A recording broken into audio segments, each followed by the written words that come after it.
Hello, I'm Donovan Bigelow, and today's material is on child development. And right off the bat, I gotta say, this is maybe the most complicated, difficult material to lecture on because everyone knows someone with a mental illness, everyone knows someone who's been depressed or something, and it always seems a little bit distant. But child development is the most personal thing I can talk about. Everyone's been a child, and most of you listening to this will either soon have children, have them already. And so almost nothing you can talk about in the field of child development doesn't go right to the listener's heart, sometimes in ways that are quite painful. So I ask you, as you're listening through this material, take a deep breath and realize that it's not personal, that it's absolutely of central importance that we talk about things at a fundamental enough level for them to be meaningful. When that happens, however, it's almost inevitable that the material covered will evoke in you quite powerful feelings, like, is there a right way to do a certain type of child rearing? Well, you might think so. You may have been trained in a particular culture in a particular time and place, and you might have very strong feelings about how to raise children. I don't know anyone that doesn't have strong feelings, and I am going to rely as best I can on what science has shown my field over the last 100 years to be the developmental needs of the children. That's the phrase I'm going to use probably repeatedly. What are the honest, real, developmental needs of a child? How do we think about those things? And I have to admit up front that I am likely to say things that cause a great deal of anxiety and frustration and possibly even anger in some of the listeners. I can't help that. There's no way to help that. And so we just have to gear up a little bit and deal with very difficult material as best we can. One of the authors who I find most important in this field is a woman named Alice Miller. And I apologize for reading 3 paragraphs, not the best lecture technique, but this is so important I want to get it word for word right. I think she sets the stage as well or better than anyone I've ever read. This is the opening lines from her book, The Drama of the Gifted Child. Experience has taught us that we have only one enduring weapon in our struggle against mental illness, the emotional discovery of the truth about the unique history of our childhood. Is it possible, then, to free ourselves altogether from illusions? History demonstrates that they sneak in everywhere, that every life is full of them, perhaps because the truth often seems unbearable to us. And yet the truth is so essential that its loss exacts a heavy toll in the form of grave illness. In order to become whole, we must try in a long process to discover our own personal truth, a truth that may cause pain before giving us a new sphere of freedom. If we choose instead to content ourselves with intellectual wisdom, we will remain in the sphere of illusion and self-deception. The damage done to us during our childhood cannot be undone, since we cannot change anything in our past. We can, however, change ourselves. We can repair ourselves and gain our lost integrity by choosing to look more closely at the knowledge that is stored inside our bodies and bringing this knowledge closer to our awareness. This path, although certainly not easy, is the only route by which we can at last leave behind the cruel, invisible prison of our childhood. We become free by transforming ourselves from unaware victims of the past into responsible individuals in the present who are aware of our past and are thus able to live with it. Here's the problem, as she just nails. Most people do exactly the opposite. Without realizing that the past is constantly determining their present actions, they avoid learning anything about their history. They continue to live in their repressed childhood situation, ignoring the fact that it no longer exists. They are continuing to fear and avoid dangers that, although once were real, have not been real for a long time. They are driven by unconscious memories and by repressed feelings and needs that determine nearly everything they do or fail to do. And that's the end of the quote. This information is about parents as well as children. All of us, really. Not just child development and not just parent development. I think this is human development across the board. And I hope as the lectures unfold, you will learn as much about yourself now, however old you are, as you will about the proper needs, the proper way to handle the needs of a child. Now, the second problem with child development lectures is that the field has been going on for over 100 years, and it is astonishingly rich, and there are dozens of theoretical paradigms, and it is almost impossible to synthesize anything down to a manageable group of lectures. So with apologies to all of those theorists I'm leaving out, some selection has to be made. The bulk of the material comes from Margaret Mahler, Melanie Klein, Erik Erikson, the new and growing field of behavioral genetics, and also the not quite so new, but also growing field of neurophysiology, and many others. Again, given the synthesis of all those different fields, the question will remain, what are the needs of the child? And again, without beating this to death or exaggerating it too much, I want to focus consistently on what science has shown us to be the answer to that question, and caution us all again to sort of take a deep breath. And I'll just come right out and say it at this point. There's going to be disagreements that are based on culture, and the simple fact is not all cultures are equal when it comes to child development. This culture that we're in now, the American culture, has swung from one extreme to the other, it seems, and that at the end of the day, the only answer to the question, what are the child's legitimate developmental needs, can only be answered by science, clinical observation, and a lot of very difficult hard work. I will go against tradition. I will go against cultural norms. And my only recourse is to the data of science. I hope that's enough. Child development has to begin with Freud, because before Freud there was no theory of child development. Perhaps his greatest innovation was the idea that children develop through stages. It seems clear looking at the literature prior to Freud that no one thought that way, that people, for the most part, thought children were just little humans who hadn't grown up yet. And it was Freud's, again, one of his greatest innovations to imagine and think about and reconstruct his adult patients' childhoods, recognizing that they went through very specific phases, that at certain ages they had developmental needs that were different at later stages, and that these stages, and this is the critical point, built on each other, that unless you traversed one stage adequately, it was very difficult to traverse the next one, so things built on themselves. A snowball began rolling in effect, and if you didn't get it right off the beginning, right at the beginning, then it became very difficult to catch up or make up for earlier mistakes. So since Freud and his paradigm of child development, which I've given in a previous lecture and I will not reiterate now, dozens of different theorists have sliced and diced childhood development in a variety of ways, using different names for different phases, characterizing the phases differently. And I'm not going to choose one over the other. The fundamental idea is of phases of development. That remains unquestioned in my field. There aren't very many things in the field of psychology that everyone agrees on. I think I can say that at the very least, phases of child development are now universally agreed on, if the specifics are still argued about. The most innovative, the most recent development in child development is the discovery of what is, I think, most generally known as fetal origins. Freud started with the foundation of what he called the Oedipus complex, the nuclear complex, as he called it, from 3.5 to 5 years.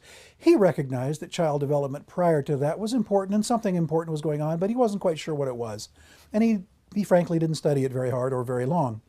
He couldn't go back any farther dealing with adult patients. It took his daughter Anna Freud and Melanie Klein and Margaret Mahler and their followers and subsequent researchers to recognize that the key developmental issues were not starting at 3.5 or 4 years, that they actually came quite a bit before that. The key developmental ideas up until recently have been from birth on. You've got to get infancy handled correctly or you'll never get to the Oedipus complex, much less healthy adult or adolescent learning, or the rest of those things. So in the last 30 or 40 years, I think we can say Freud's developmental phases have been backed up all the way to birth. Well, it shouldn't surprise anybody, and it didn't really surprise me when Time magazine on its cover, one of its covers last year, highlighted what they called the first 9 months, which meant conception to birth. And it turns out that most researchers now, and this is brand new, we're not sure where all this is going or the specifics of it yet, but I think in just the last 10 years, there have been literally dozens of prenatal research programs begun that attempt to track the conditions of the pregnant mother, the conditions of the fetus, and then in a longitudinal way track their development to adulthood and figure out if there are consistencies in the pregnant mother's experience that result in developmental tracks being taken or not being taken, developmental problems that can be developed, if we can see a certain series of things happening during pregnancy. And it appears that childhood development is now being recognized as beginning at conception or shortly thereafter. A couple of the basic questions. What is the mother's nutrition like? What is her environment? Are there pollutants around? Toxins? What is the status of her body's tolerance or use of various drugs, prescription or otherwise? What is the general status of the mother's physical health? What types of stresses are she under? What we now see very clearly is that stress generates hormones, which the fetus is awash in inside the mother's uterus. What is the nature, and this is the tricky one and the potentially most troubling one, what is the status of the mother's mental health during pregnancy? It seems that most of the researchers are suggesting that the mother has a relationship to the baby in utero, long before birth. I've never met a pregnant woman yet who at some point during pregnancy, as early as 4 and 5 months sometimes, certainly after that didn't feel like there was a presence, a psychic presence, an emotional presence inside them that they felt a connection to, the ability to talk to feel emotional resonance with. I think most women who have been pregnant would agree that something like that is going on. That sounds like a necessary and good thing in building the rapport, the connection, the relationship of the mother to the infant when it's born. If the mother's mental health situation precludes that kind of connection, if the mother's circumstances, stress, difficulties, traumas preclude that kind of development, we have a situation where one might reasonably expect that the fetus will be in distress itself, and that generates developmental complications that we're just now beginning to try to understand. One of the more recent research findings is that conditions in the womb, conditions in terms of the mother's health, will have an effect on the wiring of the brain. What's fascinating is now, with all of the CAT scans, PET scans, functional MRIs, all of the brain scan technologies, we're now having apparently possibilities of doing fetal brain scanning and infant brain scanning, and we can see now, we have some research basis for suggesting that the conditions in the womb have a type of direct linkage to brain development postnatally. In terms of susceptibility to disease, to simple things like appetite, the child's metabolism, possibly even intelligence and temperament. These lines of research are now being formulated suggesting some kind of significant connection between the developmental trajectory of the fetus in the womb and the baby's life outside the womb after birth. We don't know where this is going. It's still premature, and I think the literature now is just starting to firm up. But in some ways, it makes logical sense scientifically. If most of the big research projects of the last 50 years have increasingly brought us back to the increasingly seen importance of the earliest periods postnatally, it shouldn't surprise anyone, and I don't think it does, that there are potentially at least, profound impacts prenatally on the fetus. And I think the take-home lesson here is we all know that the mother's relationship to the child is the most important thing for the child's development. How much more obvious is that when the fetus is quite literally connected, enveloped, in fact, by the mother's body? Everything happening to the mother physiologically and emotionally is simultaneously happening to the fetus. It seems to make sense, and I suspect this line of research will ultimately show conclusively that we now need to think about child development virtually from conception on. So, now moving on, there has been a recent book written by Doctors Brazelton and Greenspan. It's called The Irreducible Needs of Children. And I'm grateful to the authors for summarizing virtually the entire field, the last 50, 60 years of research on exactly the question that I think is the most important in developmental psychology and specifically child development. They have 6 things that they have listed as essential, irreducible needs of the children. And I don't think they're just being sort of metaphorical here. I think what they're suggesting in their fine text is that without these needs being met, the direct result is going to be some form of mental illness in the young child or the adolescent or young adult that child becomes. And let me summarize them, because I think this sets the stage for everything that comes after. Virtually every patient I have in my clinical practice, it is not that hard to trace back their conflict, their difficulty, their illness, back to one of these failures in their earlier childhood. Number 1, ongoing nurturing relationships. And that they say, every baby needs a warm, intimate relationship with a primary caregiver over a period of years, not months or weeks. This is far more important to emotional and intellectual development than early cognitive training or educational games. If this relationship is absent or interrupted, a child can develop disorders of reasoning, motivation, and attachment. Infants, toddlers, and preschools need these nurturing interactions most of their waking hours. This is going to shock and dismay a lot of people. It turns out that the first and most profound requirement for a baby is a present mother. There's no way around this. This is science now. It seems to me the literature supports it. Needs a mother. The take-home lesson here is not daycare, not a relationship, not a relation, a grandmother, an aunt, an uncle, a friend, someone who takes the child for several hours a day. In some circumstances, we understand that that's going to be inevitable, but what's important here is that we have to recognize that it's going to be a developmental problem in many, if not most cases. The truth of child development, respect for the child's development, requires that we look at policies from the perspective of the needs of the child, not the needs of the parents. I'm perilously close to offending people who have children in daycare. I understand that.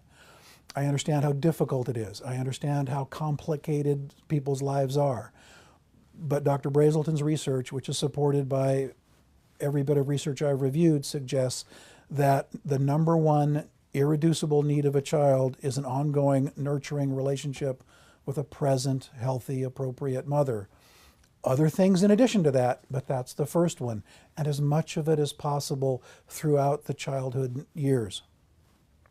Number 2, physical protection, safety, and regulation, both in the womb, even they're referencing the prenatal research now, both in the womb and in infancy. Children need an environment that provides protection from physical and psychological harm, chemical toxins, and exposure to violence. What they're suggesting, plain and simple, is that our lives, the lives of most of our children, are way too chaotic. That what the child needs, in addition to a loving, committed, central relationship, is peace and safety, security and stability. One shouldn't be surprised at that, and it shouldn't be too much to ask. Number 3, experiences tailored to individual differences. Every child has a unique temperament. Tailoring early experience to nurture a child's individual nature prevents learning and behavioral problems and enables a child to develop his or her full potential. This is, I think, a reference to an older pediatrician who turned into a psychoanalyst, a man who worked with babies and mother for 20 years before he began psychological training, a man named Donald Winnicott. And he came up with this idea of the true self as opposed to the false self. And I think that's what they're referencing here, that each individual child, if given the right nurturing environment, will spontaneously generate a true self. And when that environment is not conducive to the growth of that true self, a defensive false self is built up. A defensive false self designed to defend against the terrible anxiety of an impinging environment that makes demands on the child instead of nurturing the child's fundamental needs. Number 4, developmentally appropriate experiences. Children of different ages need care tailored to their stage of development. Unrealistic expectations can hinder a child's development. This may be an indirect criticism of the parents who are trying too hard. The neglectful ones or the abusive ones, it's quite easy to identify them. The more complicated situation sometimes is when parents are so driven themselves to achieve, so perhaps one throws around pathological terms with some care, but so narcissistic that they demand that their children excel so that they can feel better about being super parents. The problem with that is it actually damages the child as often as not.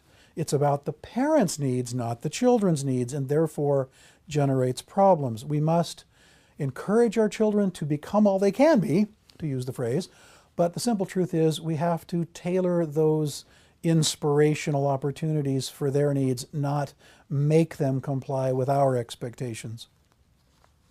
Number 5, limit setting, structure, and expectations.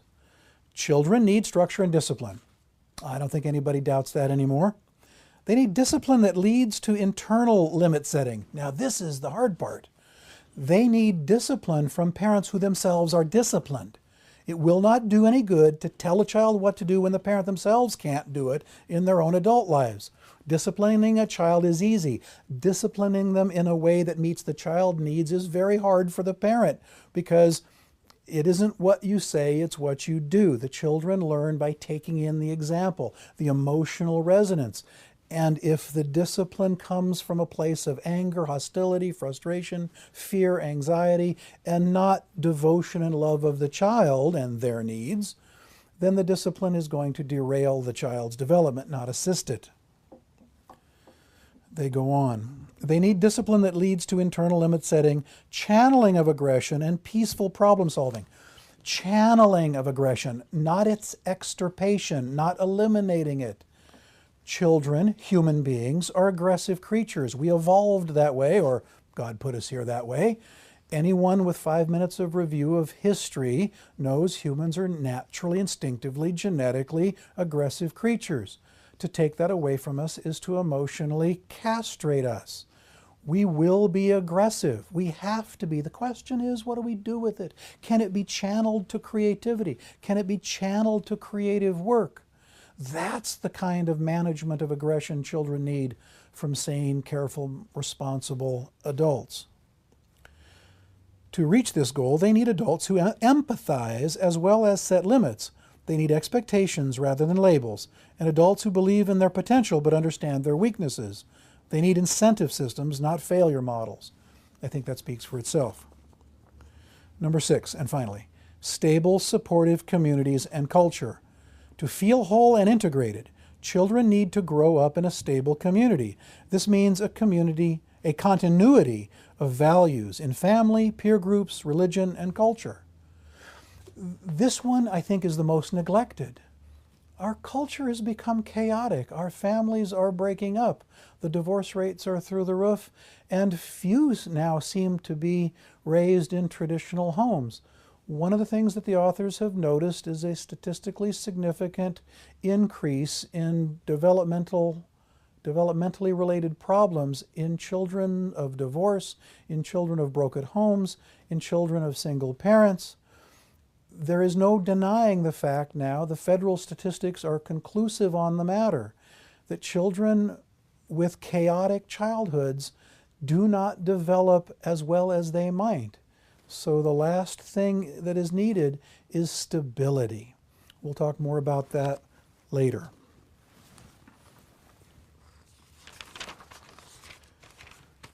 So what I'd like to do now is walk you through what's probably the most respected and also most well-researched paradigm of early child development. This is the research results developed by Margaret Mahler and her co-workers.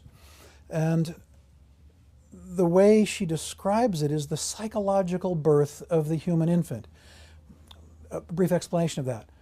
Everybody knows when you're born, you're human, we're all human. Once we're born, we can argue about whether we're human before we're born, but that's another day. The simple fact is we don't have any question, politics notwithstanding, we don't have any question about whether we're human when we're born. We are.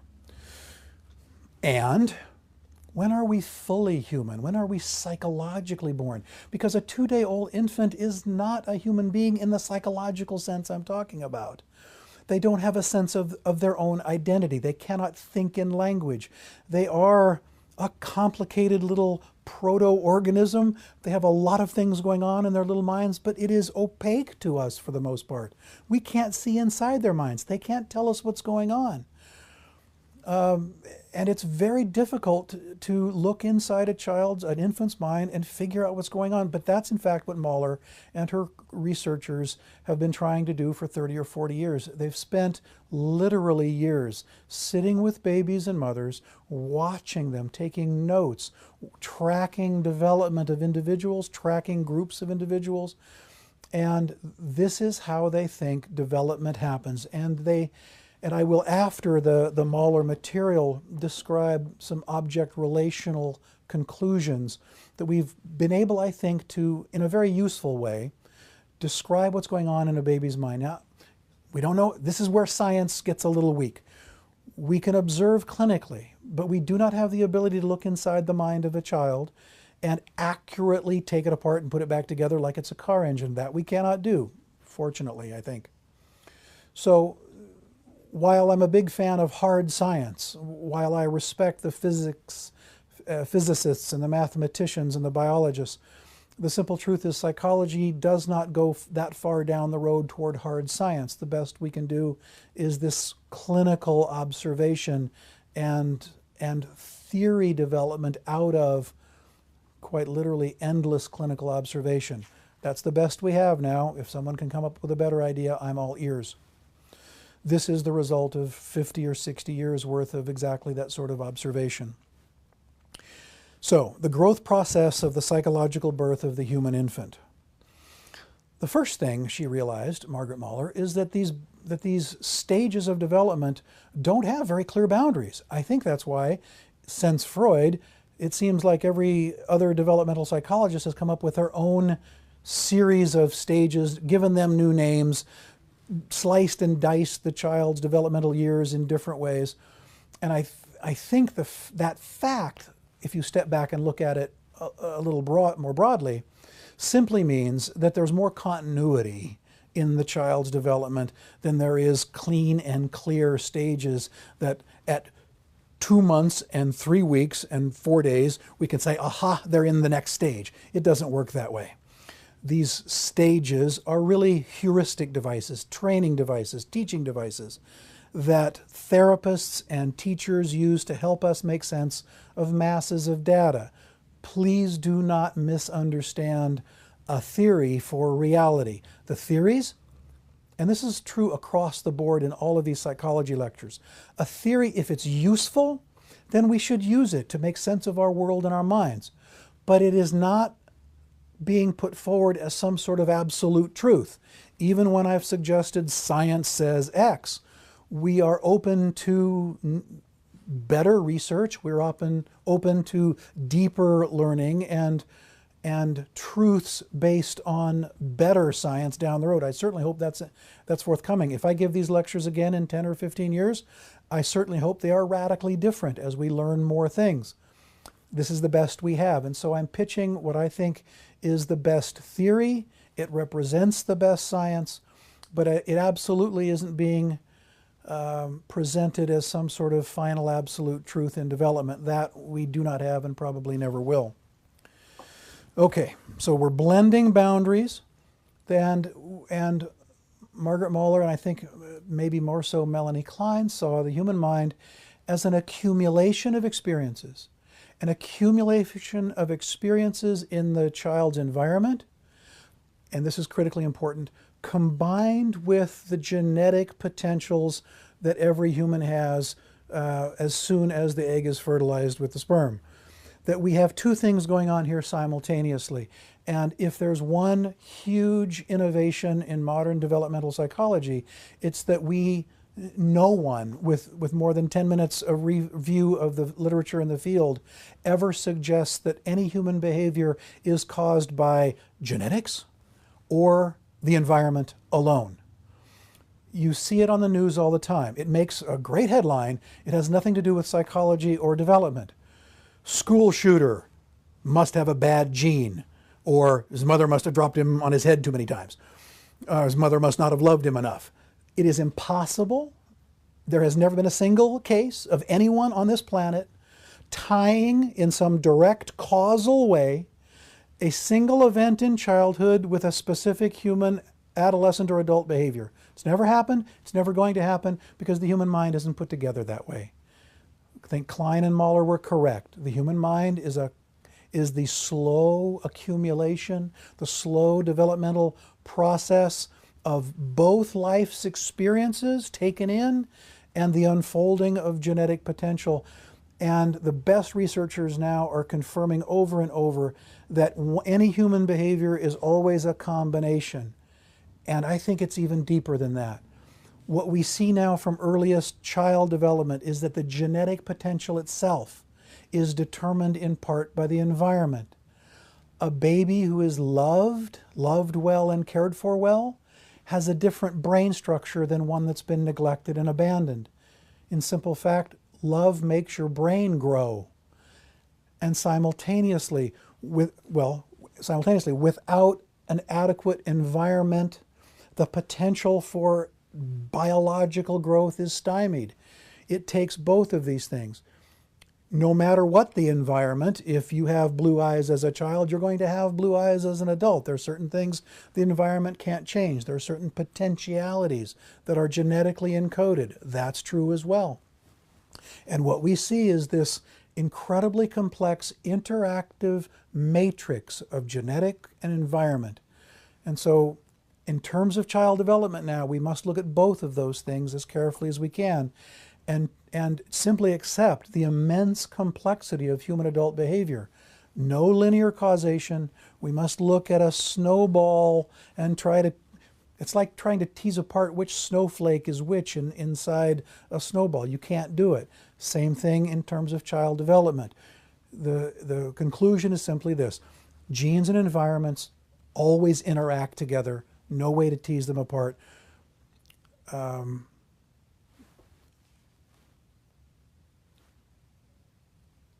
And here's probably the most complicated part of this complicated subject. We're going to talk about babies and infants who can't speak, who do not have any language skill. We're going to be using words, we're going to be using language to describe pre-linguistic experience. The baby has no words. The baby can't tell us what's going on. We have to infer that and describe it to our students and patients and each other in language. So we must always be a little bit humble about claiming that we've discovered something in language that is inevitably inadequate to the task. The baby's experience, their emotional feeling states are what they are. Our ability to describe them in language will inevitably be quite inadequate to the task. That doesn't mean we shouldn't try. We have to try, because this is the problem that we're struggling with. In order to understand what the needs of the child are, we have to put it in language as best we can. So let's walk through briefly what Margaret Mahler's researchers have suggested are the fundamental developmental stages of an infant's psychological birth. The first one is birth to 2 months, and she calls it the autistic phase, and immediately we're in a language problem. Autism, it's been in the news a lot lately. I will spend a great deal of time in the lecture on psychopathology on the pathologies of childhood. We'll address autism then. But autistic phase sounds like there's something mentally ill with babies, which is ridiculous. What she meant by that poor choice of language, is a normal phase of development, birth to 2, wherein the child is assumed to be wholly contained within itself. Its sense of self is internal. It does not see, does not understand external others, other relationships, other people. It doesn't know what a people is. It doesn't tell it it can't tell the difference between self and mother or self and other. And so it's within its own little world. There are disputes about that, but that was Margaret Mahler's first understanding of the earliest, just 2 months after birth. Again, I don't think it's a particularly meaningful debate. It's raged for 30 years. Is a baby, birth to 2 months, wholly within its own experience, or is it in some ways object-related, seeking objects outside itself? Theoretically, we can argue that all day. The simple truth is a baby needs a mother. A baby cannot exist without a mother. D.W. Winnicott, that great pediatrician who became an analyst, was one of the most respected child developmental researchers in the world in the 40s and 50s, up to the 60s. And he came out one day in a lecture, was going to address a bunch of psychoanalysts and experts and folks focused on child development. And he started his lecture, and he was held in very high esteem. People thought he was very bright and knew lots of stuff.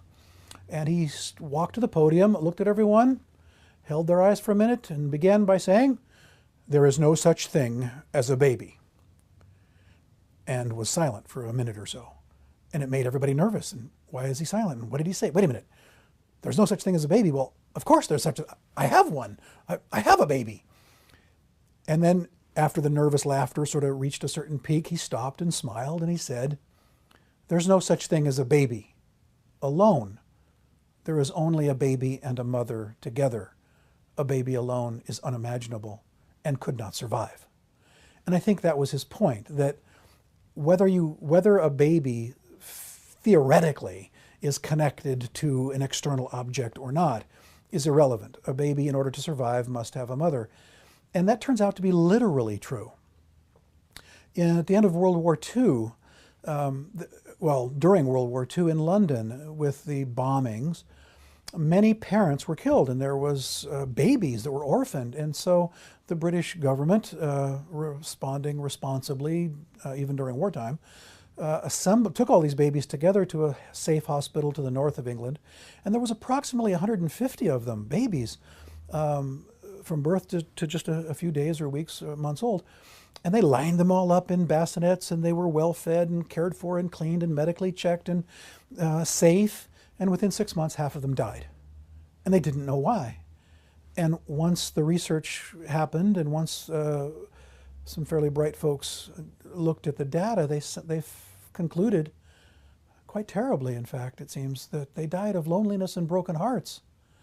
They could not live without a mother there, and they were well cared for in their bassinets, but they weren't held, they weren't cooed at, they weren't nurtured and rocked.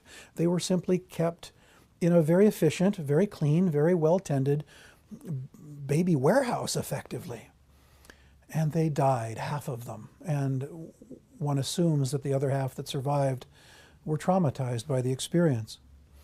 So, autism as a developmental phase or not, what seems clear, what the literature and sadly history suggests, is that the first order of business is the baby and its relationship to the mother. How should a mother and father handle the transition? What happens right after birth? Well, a couple of things. Freud was right about this. that the postnatal life of the child should be as seamless as humanly possible with the prenatal life. Think about it from the baby's perspective. A baby in a mother's womb is warm. It's dark. There isn't much noise, and what they hear primarily is the rhythmic beat of the mother's heart. It's incredibly soothing. Most people know when they have a baby that a rhythmic noise soothes the baby.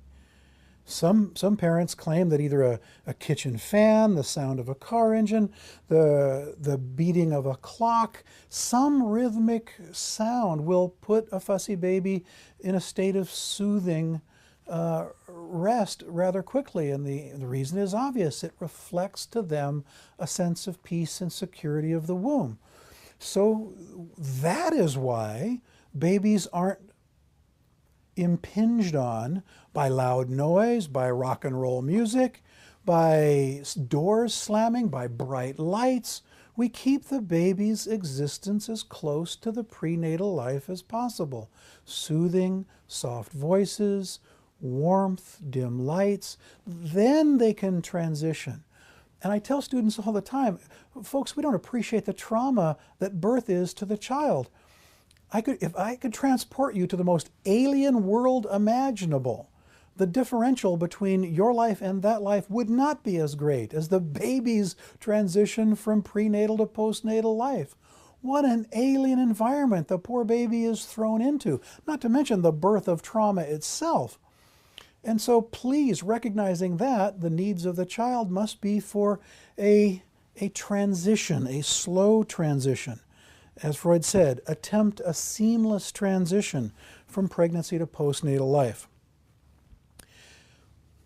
What's happening to the mother just before birth and a little bit after? Winnicott, again innovatively, came up with this idea of primary maternal preoccupation. Every healthy mother experiences it. Winnicott saw so much of it, he gave the process a name. Primary maternal preoccupation. And what it means, quite simply, is that a woman in late stages of pregnancy doesn't want to think or talk about anything but the baby. This seems obviously true in my brief experience. But it has an organic, a genetic, a biological dynamic.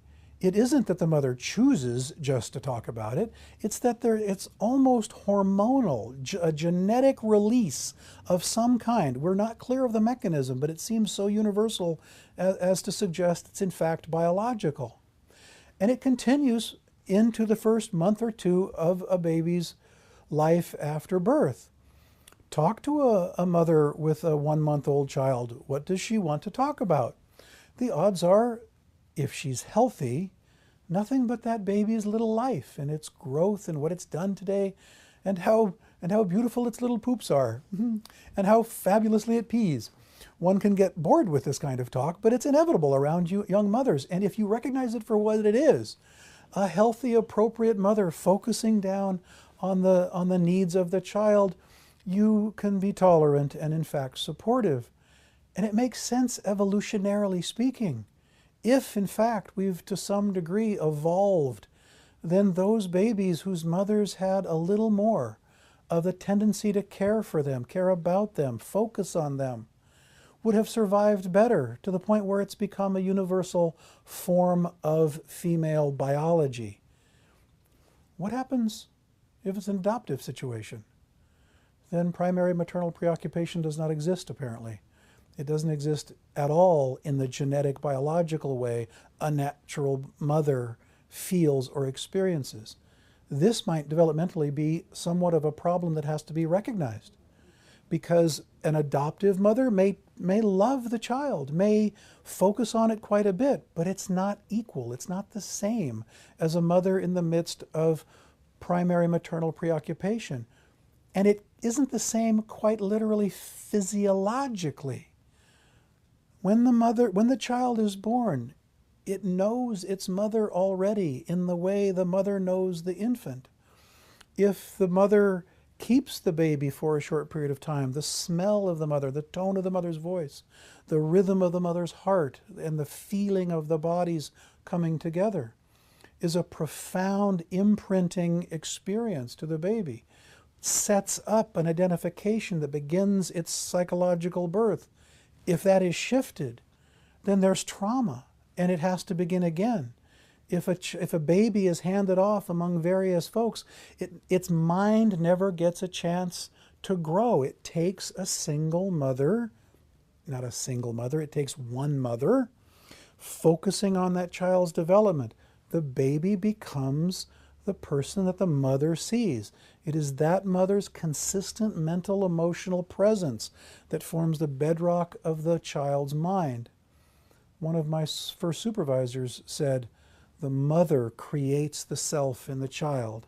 The father introduces that self to the world. We'll come back to that in a little bit, but I think that first part is absolutely true. So we have to do our best to recognize the biological preconditions for healthy growth.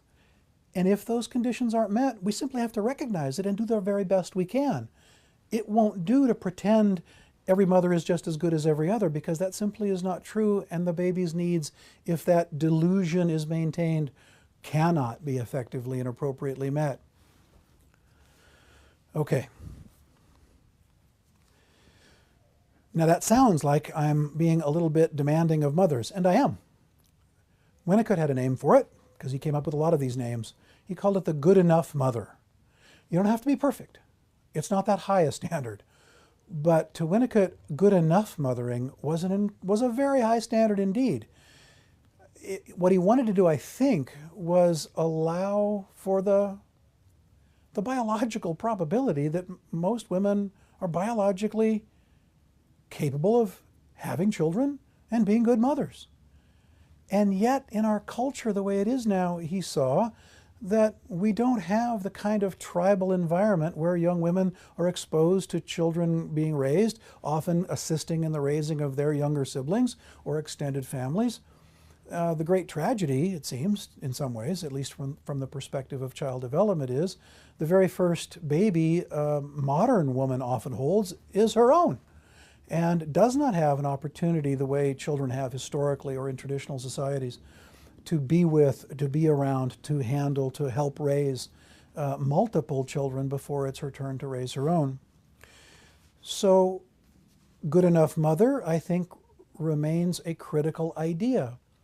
If we don't have the experience of mothering in early adolescence and childhood, of our mother mothering others and our aunts and uncles mothering and fathering other children around us that we can participate in, then we must ourselves learn how to be good enough fathers and good enough mothers. And that's the purpose of this lecture more than anything else. Good enough mother. Very high standard, focused on meeting all of the child's critical needs. Not neurotic, obsessive, compulsive, absolutist, narcissistic, not having to be the perfect mother. Down that road, everyone suffers. But certainly a very high standard with the child's needs in mind. I think Winnicott's ideas of primary maternal preoccupation and the good enough mother are absolutely essential to managing this process. Okay, so birth to 2 months, we have the autistic phase, poorly named. What happens then? Mahler called it the symbiotic phase, or symbiosis, from 2 to 6 months.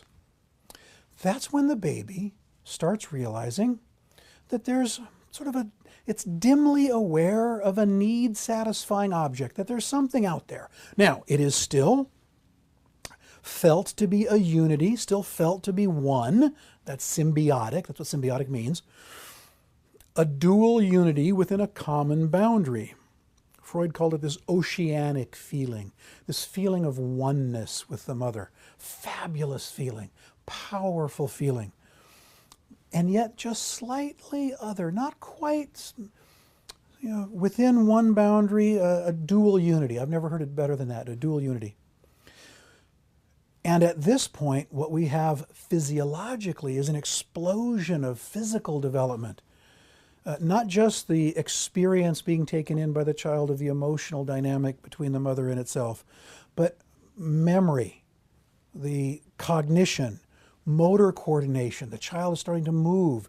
The child is starting to develop a deeply complex neuronal circuitry. The neurons are expanding, and that, most importantly, their interconnections are expanding exponentially. If all of these physiological things are happening, if it's activated by love. And that's when we get back to what the British ended up calling hospitalism. When love is absent, few of the potentials for physiological growth and development are activated. Love is required to activate physiological growth. This may sound strange, but holding your baby is important. That, in fact, it's profoundly important to the formation of the child's mind. That connection to the mother, that physical holding, it becomes in some way what we call a symbiotic organizer of psychological birth. The physical connection to the mother, the physically being held, is, I think, metaphorically like the womb of the which causes the physical birth of the baby. The baby being held by the mother consistently is, in some ways, that psychological womb, slowly, out of which the baby's mind comes. Leave a child in a hospital bed for too long and it will die. Leave it in a crib too much of the day, it will not develop emotionally, physiologically, or psychologically. Researchers after Winnicott came up with the idea of the good enough holding environment. Now, this sort of backs up the camera a little bit. Yes, the mother is as important as Winnicott said, but of course the mother isn't there alone. I think you could also say there's no such thing as a mother. This is my little addition to the theory. If Winnicott said there's no such thing as a baby, Donovan Bigelow is going to say there's no such thing as a mother, because it's impossible to imagine how a mother can exist by herself with just the baby. It takes much more than just a mother alone to meet the fundamental needs of the child. Historically, we've had a present father doing that. Another thinker named Wilfred Bion came up with the idea of the container and the contained. Nothing fancy about that. It made a lot of sense first time I read it. The mother acts as a container of a womb, in effect, a psychological womb for the baby's psychological growth and ultimate birth. Who's containing the container? The mother can't contain the baby by herself and then get everything else done she needs to get done. It's very obvious that a mother needs to be contained herself. Historically, that's been the job of the father and the larger extended family. If the father isn't present, somebody's got to do it, or the child's needs can never be met. So container, contained. Mother contains, creates the self in the child. The father will introduce that self to the world later, or someone will. But the mother herself must have she's got to take a shower now and then, get the bills paid, get food on the table, get things organized, has other things to do, both in terms of personal self-care besides just childcare. And so she must also be contained. And I think that's what's meant by a good enough holding environment. Without that, the mother can't do her job adequately.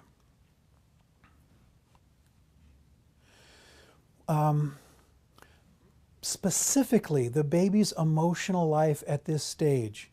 The word is splitting. Freud came up with it a long time ago, and it's been used consistently in child developmental circles to describe how a baby, very early on, organizes its mind, how its mind is organized. I don't think there isn't a self there yet forming decisions. These things happen developmentally and on almost a biological basis. The baby does not have the sophisticated enough brain and a sophisticated enough mind to recognize that mom is a complex person and dad is a complex person, and some days they're in a bad mood and some days they're in a good mood, and you can forgive them for that because nobody's perfect. That kind of thought cannot come into a baby's mind. They have pleasure and they have pain. Their emotional responses tend to be quite global. When things are good, they're very, very good. When things are bad, the baby feels like it's in hell. if you watch a baby, you can see they almost flip a switch. They can be very happy in one moment, somebody slams a door, and they are shocked and traumatized and terrorized, and they scream as if they're going to die. And it doesn't take a child development scholar to look at a crying baby and realize the level of pain they're in. It's extreme. That runs against our culture, even recognizing that. We must recognize what's going on in the child's mind. And we can see the bliss in a baby's face at the end of a good feed, where the nipple just goes out of the mouth, there's a little drool goes down, and the baby's look on its face is absolutely angelic. It seems that's as close to heaven as we can get on this earth. And sometimes, sadly, and sometimes very quickly, that angelic little face can be contorted into screams of rage and fear and pain that are hard for us to even look at, much less know how to fix. And so we must understand that the baby's emotions are so extreme that we must take extra efforts to still and soothe the extremely negative ones. Love, being taken in, creates a mind. Pain being taken in, fear, anxiety, reject, neglect, abandonment. These are also taken in. The baby accumulates all their experiences, not just the good ones. And the only way to mental health is the accumulation and the experience of more love than hate. And one of my favorite old sayings, an old Native American saying, is that there are two wolves in every man's heart, love and hate. Which one wins? And the answer is the one you feed the most. And I think that's profound wisdom, because 50 years of Kleinian researches into child development says exactly that we have within us. We are a dualistic creature in some way. We have love and we have aggression.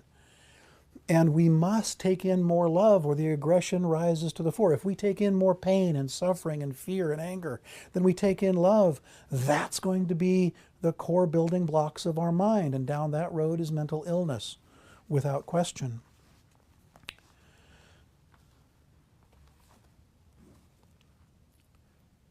So toward the end of the symbiotic phase, if there's enough love built up, if the child's mind is starting to coalesce within that dual unity, what you find is wonderful, happy infants seemingly joyously living their lives. You could almost imagine what it's like to be this omnipotent creature in the baby's mind, which isn't connected to reality yet. If it's hungry, the breast appears. If it is slightly uncomfortable, it suddenly is now wrapped in warm clothes that are dry.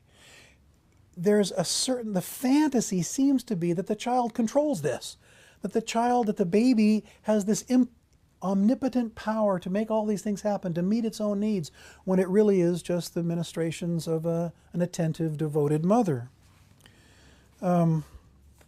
This, when it's good, is, again, about as good as it gets on earth. The baby is as close to heaven as you can get in those good moments. And if all of that has gone well or well enough, we enter from 6 to 24 months a long period called the separation individuation phase. This is both an amazing achievement and also it's got some dangers to it. Margaret Mahler, and I don't know why she did this, she divided this one long phase into 3 subphases, and I apologize for the complex terminology, but it's the legacy of the research that we've been left with. So remember, autistic phase, 0 to 2 months, 2 to 6 months, the symbiotic phase, and now a long phase, separation individuation, broken into 3 subphases. The first subphase, hatching or differentiation. This one makes some sense, hatching. The baby comes out of its little symbiotic oneness with the mother. It's when the baby first starts getting an inkling that it's maybe separate from the mother. And you'll find babies at this stage, around 6 months, they don't just cuddle into the mother anymore. They push away, they look back. This is where babies, soon after 6 months, 6 to 8 months, they will look directly at you, and they're looking at you, and they're seeing eyes, and they have some sense of you as an external presence, and they're curious about you, and they're curious about the mother. They start exploring the mother's body. A younger baby just sort of sits there and is soothed and cuddled. But starting at 6 months, they start exploring. They want to feel the lips and the nose and the ears and the fancy earrings, and they will pull on them occasionally. And they explore the breasts, and that they're a lot of fun to explore. Most guys understand this. Sorry. And and the baby is exploring the first thing it can explore, the mother's body. And then it starts exploring outside. It gets objects in its hands. Babies at this phase are fascinated by whatever the mother gives it. And the mother gives it all kinds of new toys that can be played with and manipulated. And where, of course, do they go? Right into the mouth. This is why Freud called the earliest phase the oral stage. He wasn't very creative with his naming, but it made some sense. The earliest phase, the oral phase, to Freud, was about the breast and about the things going in the mouth. It seemed to be the way children learn about stuff, and it seems true in this phase as well. This is the first time that a baby is recognized to acknowledge the existence of strangers, and that they have stranger anxiety is the phrase, that a baby will sort of recognize someone who they haven't seen before. That means they have started to recognize, to have memory. That means their brain structure has been complex enough to withhold images, to take in the object, take in the representation of someone and hold it in mind, to recognize them when they come back, or recognize that they haven't seen that person before and they have a certain reaction to that. Now, here's the first problem. All of this is good. All of this is developmentally appropriate. The child starts to pull away from the mother and do more. If the mother fosters that, it is in the infant's needs. But what happens if the mother has her own dependency needs? What happens if the mother interprets the baby pulling away as rejection of the mother? The mother's response in an unhealthy mother may be one of two things. Either smothering, oh no, baby, you can't go out there. It's too dangerous out there. You got to stay with me where it's safe. Or, you don't need me, I don't need you. Go ahead, see if I care. You don't care about me, I don't care about you. That sounds ridiculous, but I've seen it happen. And this is where the adult mental health question comes to the fore. I think up until this phase, most mothers are driven by biology. Most mothers are driven by this inevitable physiological as well as emotional experience. But as the child starts separating from them, if the mother isn't healthy, then some of their own insecurities come up, some of their own childhood developmental issues come up, and we start seeing the problem with the mother at about this stage, if we see one. Okay. What is a mother supposed to do at this stage of the game? And my response to that is quite simply, the mother is supposed to dance. This is a dance with your baby. In a dance, the partner comes in, the partner goes out. The baby, same thing. Starting to go out, you let it as far as it can. You stay emotionally connected, the baby will come back. The baby needs, it's in the baby's developmental needs to begin to separate from you.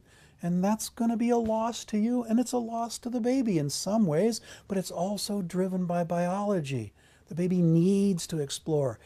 Life needs it to develop its strengths, and that requires getting beyond the symbiotic oneness with the mother.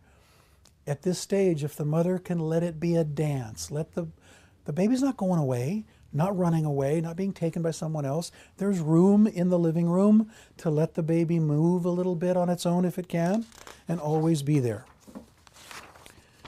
Phase 2, sub-phase 2, practicing. Again, this one's fairly obvious.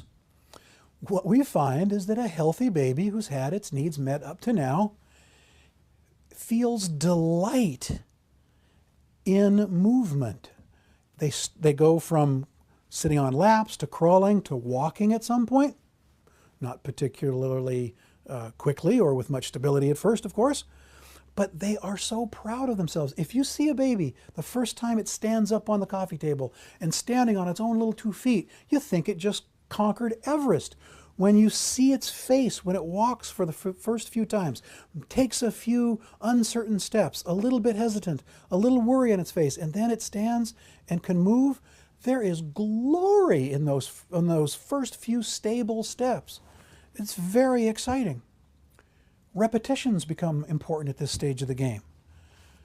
More fascination with things provided by the mother, and the child will start orbiting the mother, going out, coming back, going out, coming back. We call it emotional refueling. The idea that I think refueling is probably a good way to describe it. The baby goes out and it gets tired and comes back. The baby goes out, gets a little afraid, feels like it's a little too far away, not so secure, comes back to the mother. And also still has a little bit of that omnipotent control, a little bit of that I'm in charge of the universe idea. One of my favorite, I saw it today at the park. There was a little girl, I think she was about 15, 16 months old, maybe a month or so older. And her father, it was her mother first, was hiding behind a tree. And she would jump out from behind the tree. And the little girl would giggle and giggle and giggle, and the mother would go back. And she would look a little bit, and the mother would come out behind the other side of the tree, and the little girl would giggle, and she would wave her arms and stomp her feet and jump up and down. It was so exciting to see the mother. And then she would do it again. And this went on until the mother was exhausted. Well, you've all seen variations on that theme, the peekaboo game. If the child puts its hands over its own eyes in front of its mother, and then laughs and giggles when it sees its mother and does it again. First of all, if you do that and cover your face and let the baby see you, and cover the face and let the baby see you, what does the baby do? Giggles and giggles and giggles and laughs. Why? There's nothing funny about it. It's not a joke. But why does that child this morning at the park, and why do babies do that all the time? And why will they keep doing it till your arms fall off? I think it has to do with, in their little minds, a fantasy of omnipotent control. It isn't just mother here with her hands over her eyes. It's mother gone, and I bring mother back. I make mother go away. I bring mother back. Can you imagine how cool that is? If you're a child, to have the power to bring mother back whenever you want her, oh my God, I'd giggle myself. I'd be so excited. That would be so much fun. I could do that forever if you'd let me. We're now starting to think about what's in the child's mind, these fantasies, these ideas, these representations of the mother, and their relationship with them. Children at this phase will be able to play catch me if you can. You've all seen it, I bet. Child runs, the mother follows, the mother catches, and the child wants to get put down, and then runs again. And the mother goes, gets it, and the child's giggling the whole time. Catch me if you can. They need to be caught, and they need to be let down. They need to know that there's someone going to catch them, that they're not just going to run out into the universe. That would be too terrifying. They need to be caught. But they also are exercising their autonomy for the first time within the bounds of that being caught, and they love that autonomy, that power. The great German philosopher Friedrich Nietzsche said, we are will to power. He didn't hold with all this developmental stuff. He just thought we were the will to power. And I gotta say, in child development, there's a lot that seems like that in there. Children love to feel powerful. They love to make mommy go away and come back. They love to feel the freedom of running the first few times. And then they get bicycles, and then they get motorcycles, and I'm not sure it changes. Again, what is the mother and father's response to this next level of independence and autonomy? The best way I can describe it is empathic delight. You don't push the child away farther than they can go. You don't lock them to you out of your own anxiety. Empathic delight. A gentle push and emotional contact. That allows the child to internalize a sense of its own confidence. The child doesn't get confidence from its own efforts. It gets confidence from taking in the mother's experience of love and care and presence and strength and the gentle movement that gets it going out there. So maybe this is one of the most poignant examples of how a child gets stronger.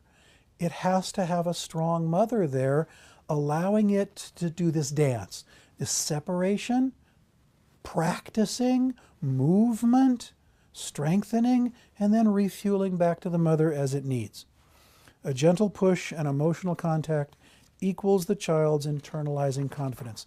I've never heard it better than that.